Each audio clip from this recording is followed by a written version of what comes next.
Britain's newly updated international travel rules have drawn widespread criticism from Africa to South Asia, provoking allegations of racism and raising concerns of a deepening rift between wealthy and poorer nations across the globe.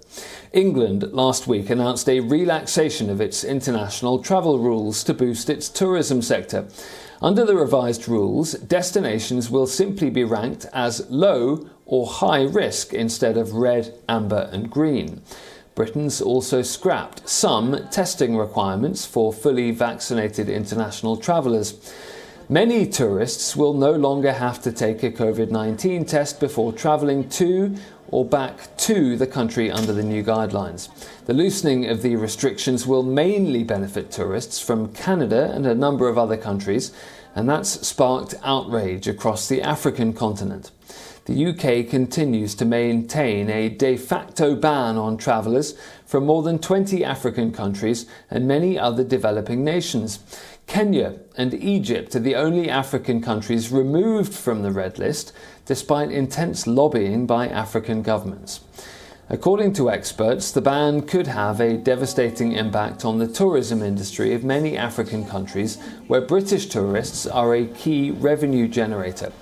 The UK said on Friday it would deem travellers to be unvaccinated if they had not received their vaccines from a shortlist of approved countries, primarily in Europe and North America. That rule applies even to those who were vaccinated with Pfizer or AstraZeneca jabs in some countries, including India.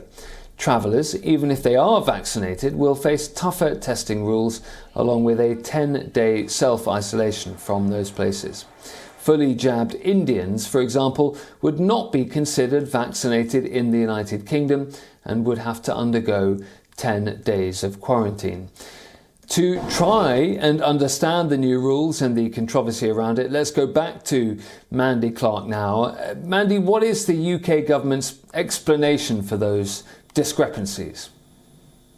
Well, that is the key question. It really isn't forthcoming that the locally produced AstraZeneca jab in India is not recognized as a vaccine.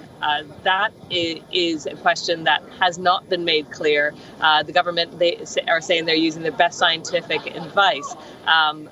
It is a question that certainly the Indian counterpart is going to raise at the United Nations to the UK. It's really going to affect a lot of Indian students who've come to the UK to study. That's a long time to quarantine. It's expensive, the PCR tests, to get almost an early release from quarantine. So it's going to disproportionately affect a lot of those Indian students. And it doesn't seem, as of yet, to understand the scientific explanation on why the locally produced AstraZeneca is not deemed equal to the one produced here.